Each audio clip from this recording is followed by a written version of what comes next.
The plane began its descent, offering a breathtaking view of an impossible shade of blue. The Indian Ocean stretched out beneath us, a mesmerizing canvas of turquoise and sapphire. Soon, the majestic silhouette of Grande Comore emerged, rising dramatically from the depths of the Indian Ocean. It was a sight to behold, a volcanic island cloaked in mystery and promise. The island's volcanic slopes were a vibrant tapestry of green, a testament to the fertile land nurtured by the tropical climate. Mount Carthala, the island's active volcano, loomed in the distance, a silent guardian of this enchanting paradise. As we approached, Moroni, the capital city, came into view. It wasn't a bustling metropolis like many capital cities. Instead, it moved to a gentle, unhurried rhythm, a pace that seemed to invite relaxation and contemplation. Life here unfolded at a more deliberate speed. The air was thick with the scent of salt, carried on a gentle breeze from the ocean, and the sweet, intoxicating fragrance of ylang-ylang blossoms filled the air, adding another layer to the city's sensory tapestry. The city whispers secrets, inviting you to slow down, to breathe deeply, and notice the stories etched into its ancient walls, each stone holding a piece of the island's rich history, and to connect with the friendly faces of its people. My journey began with a leisurely walk along the Corniche at sunset, where families gathered to enjoy the cool evening air. Children chased crabs along the shoreline, their laughter echoing in the twilight, and fishermen mended their nets on colorful dhows, preparing for the night's work. The call to prayer, a melodic and resonant sound, echoed from a nearby minaret, weaving itself seamlessly into the rich fabric of the evening atmosphere. There was an immediate and palpable sense of peace and welcome, a feeling that enveloped me like a warm embrace. People offered easy, genuine smiles and a quiet, heartfelt karibu, which means welcome in Swahili. Moroni breathes with a life that feels both ancient, steeped in centuries of history and tradition, and wonderfully present, a vibrant tapestry of daily life unfolding before my eyes. As a solo traveler, these first few hours in Moroni set the tone for my entire journey. It wasn't a feeling of loneliness, which can often accompany solo travel, but a profound and comforting sense of belonging, of being welcomed into a community. The city wrapped its arms around me, not in a suffocating way, but with a gentle and reassuring embrace. This feeling was conveyed in small gestures, a kind nod from an elderly man sitting in the shade, an enthusiastic wave from a group of schoolgirls in their crisp uniforms, and a shared moment of quiet appreciation for the sunset with complete strangers. This isn't a city that has been meticulously crafted for tourists, with staged attractions and manufactured experiences.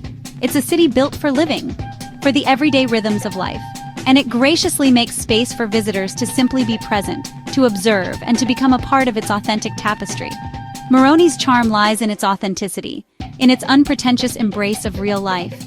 It's a place of raw beauty, where the natural landscape remains largely untouched. It's a place of palpable history, where the echoes of the past resonate in every corner. And above all, it's a place of people, whose warm smiles and genuine hospitality are its greatest treasure. The air was thick with anticipation, a sense of excitement for what lay ahead. I was eager to explore the stories waiting to be discovered in the winding streets of the Medina, the old quarter of the city, and to uncover the secrets hidden within the walls of its old palaces, remnants of a bygone era. The adventure began not with a specific landmark or a must-see attraction, but with a feeling, an intangible sense of connection to this unique place. It was a quiet yet powerful sense of having arrived somewhere truly special, a place that would undoubtedly leave an indelible mark on my soul. North of Moroni lies Itsandra, where the ruins of the old Sultan's palace overlook the turquoise sea. Unlike grand European palaces, this one is intimate, weathered by time and ocean spray. Walking through its crumbling archways felt like stepping into another century. Once the seat of the Sultan of Bambao, it was a fortress, a home, and a symbol of proud independence. Built in the 17th century to defend against pirates, its thick volcanic walls still stand. My guide, Ali, brought the ruins to life with stories of sultans, pirates, and trade. He pointed out the courtyard for public audiences and the private quarters of the royal family. Ali's passion transformed silent stones into a living chronicle of triumphs and struggles. The palace's melancholy beauty is a reminder that all empires fade and nature slowly reclaims all. Alone within the ruins, I felt humbled by the sweep of history and my own small place within it. The Sultan's palace blends Swahili and Arabic influences, a testament to the Comoros' crossroads of cultures. Built from dark volcanic rock and white coral, the structure's textures are unique and beautiful. Arched doorways and carved Zadaka niches hint at the island's trade connections and craftsmanship. The palace's layout reveals a society of power and privacy, open courtyards for state business, labyrinthine quarters for the royal family. Even in decay, the design tells stories. Laughter in hidden gardens, a sultan's quiet contemplation. The palace interacts with its surroundings. Windows frame ocean views, sea breezes fill the rooms. It's a building in harmony with nature, as organic as the ancient baobabs nearby. The architecture is not just shelter, but a living part of the landscape. Here, history and environment are inseparable. The Sultan's palace holds an emotional weight, absorbing the joys and sorrows of those who lived within its walls. In the open reception hall, I imagined celebrations, difficult decisions, and moments of loss. The palace is haunted by gentle ghosts, memories, not fears. A small room overlooking the waves invited questions. Was it a queen's retreat or a guard's post? The ambiguity lets each visitor create their own narrative, connecting personally with the past. For a solo traveler, the silence becomes a canvas for reflection. I watched light shift, lizards dart, and the sea's slow erosion, feeling connected to universal themes of time and legacy. Leaving, I felt gratitude for the quiet moments of reflection and the reminder that history is a collection of human stories. The palace doesn't just show the past, it makes you feel it. If the palace was a quiet conversation with history, the Volo Volo market is a vibrant symphony for the senses. The market's energy pulls you in. Cheerful haggling, laughter, and the scent of ilang ilang, cloves, and citrus.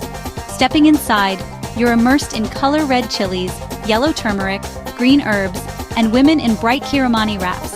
Sacks overflow with beans and rice, fishmongers display the day's catch, and butchers carve meat. The spice section is the heart. Vendors behind mountains of fragrant powders, hands stained with color. Navigating the bustling lanes is an adventure, dodging baskets and handcarts, swept along by the human current. Yet it's a friendly chaos, a place of commerce and community. The market is Moroni's lifeblood, a social hub where everyone connects. As a visitor, I was swept up in the daily rhythm, feeling part of Moroni life. The magic of Volo Volo isn't just in the vibrant sights and intoxicating smells that fill the air. It's more than just a feast for the senses. It's deeply rooted in the human connections, in the genuine interactions that unfold between people. The vendors were incredibly curious and welcoming, their faces lighting up with warm smiles. They were eager to share not only their wares, carefully cultivated and sourced, but also the stories behind them, the history woven into each spice and herb. My journey through the labyrinth of spice stalls transformed into a series of small yet profoundly wonderful conversations, each one a unique encounter. I remember one woman who, with a flourish, broke open a vanilla pod for me to smell. Its fragrance was worlds apart from anything I'd ever known, a rich and complex aroma that hinted at distant lands and exotic flavors. Communication flowed easily, even with the barrier of limited shared language, a warm smile, an expressive gesture, a shared laugh bridging any gap. I had the privilege of learning about the spices directly from the very people who dedicated their lives to growing and selling them. A kind, bearded man patiently showed me the proper way to use lemongrass when brewing tea, demonstrating the technique with practiced hands. His pride in his craft and heritage was undeniably evident in his eyes. Each purchase I made felt like so much more than a simple transaction. It was a meaningful exchange of stories, a connection forged through commerce and shared curiosity. Fatima, a bright and engaging young vendor, took the time to carefully explain the subtle yet significant difference between true cinnamon and the more common cassia, and with a smile she sold me a fragrant basket filled with a custom blend of spices, perfect for making an authentic Comorian curry. There was absolutely no pressure to buy, no hard selling tactics, just a genuine passion for sharing their rich culture and traditions with anyone who showed an interest. Wandering through the market, I felt like I wasn't just a consumer passively making purchases. I was an active participant in the community, directly supporting local families and their small businesses. And in return, I was receiving a precious glimpse into the very heart and soul of Moroni. Each heartfelt conversation and every fragrant handful of cloves or cinnamon brought me closer and closer to understanding and appreciating the true soul of this captivating city. The spices I bought weren't just souvenirs, they were little pieces of the island itself. Each aroma, each color, held a memory of the bustling market. They were an invitation, a fragrant key, to unlock and explore the rich Comorian culture through its food. Back at my guest house, I was eager to start experimenting. The vanilla especially filled my small kitchen with an intoxicating scent. I decided to start simple with a classic dessert of bananas fried with freshly scraped vanilla seeds. The result was pure, sweet, and utterly delicious. A perfect introduction to Comorian flavors. Next, Fatima's complex spice blend became the aromatic base for mitzalola. This is a hearty and comforting stew, traditionally simmered in creamy coconut milk. My vegetarian version, adapted with the ingredients I had on hand, was admittedly humble. But the flavors, the warm, pungent cloves, the fragrant cardamom, and the earthy cumin, were simply explosive, each bite a burst of Comorian sunshine. Cooking with these incredible ingredients felt like a direct line to the heart of the island, a way to connect with its soul on a much deeper level. Eager to experience more, I ventured out and sought out local eateries. It was there that I had the pleasure of discovering langouste à la vanille. This is grilled lobster, elevated to new heights with a rich and creamy vanilla sauce. It's a true celebration of the bounty of the land and the sea, perfectly intertwined. Each meal, whether prepared by my own hand or enjoyed at a local restaurant, was a new adventure. Each one was a chance to taste the island's complex history and unique geography, all in a single bite. Food, in its essence, is a universal language that transcends borders and cultures. And sharing a meal, whether with friends or strangers, connects us all on a fundamental level. Even when eating alone, I never felt isolated. I felt like a part of the vibrant local scene. I was there, present, savoring every single bite and appreciating the unique flavors. Comorian cuisine is a fascinating fusion, drawing influences from Africa, Arabia, and Asia. And yet, despite these diverse influences, it remains entirely its own, a testament to the island's unique identity. To truly taste Moroni's food is to begin to understand the very soul of this captivating island. Traveling alone is often misunderstood as lonely, but it's the opposite. Without a companion, you're more open and attuned to the world around you. Moroni was perfect for solo travel. Quiet moments by the sea, wandering ruins, and time for reflection. No distractions, no one else's itinerary, just freedom to follow my curiosity. This solitude is a gift, allowing for both external and internal journeys. Alone, I was more approachable and locals were eager to connect. Conversations in the market, smiles from shopkeepers, and chats with fishermen became highlights. I wasn't just a tourist, but a guest, looked after with kindness and generosity. Solo travel in the Comoros is an exercise in trust, in yourself and in the kindness of strangers. It pushes you out of your comfort zone, making you resourceful and open-hearted. In moments of navigating new places or sharing a quiet understanding, you grow the most. My journey to Moroni was as much about self-discovery as exploring a forgotten corner of the world. As my time in Moroni ended, I reflected on what made this island capital special. Its charm is subtle, found in the warmth of its people, its rich history, and its authenticity. Moroni doesn't put on a show. It simply invites you to be part of its daily life. For the solo traveler seeking authenticity, few places compare. The Comoros offers a rare chance to disconnect from the modern world and reconnect with what matters. From the haunting palace to the vibrant market, Moroni nourishes the soul. The greatest adventures are often in the least visited places. Moroni is a city with its own heartbeat, rewarding curiosity with unforgettable experiences. If you seek journeys that are more than holidays, let the whispers of this island call to you. Thank you for coming along.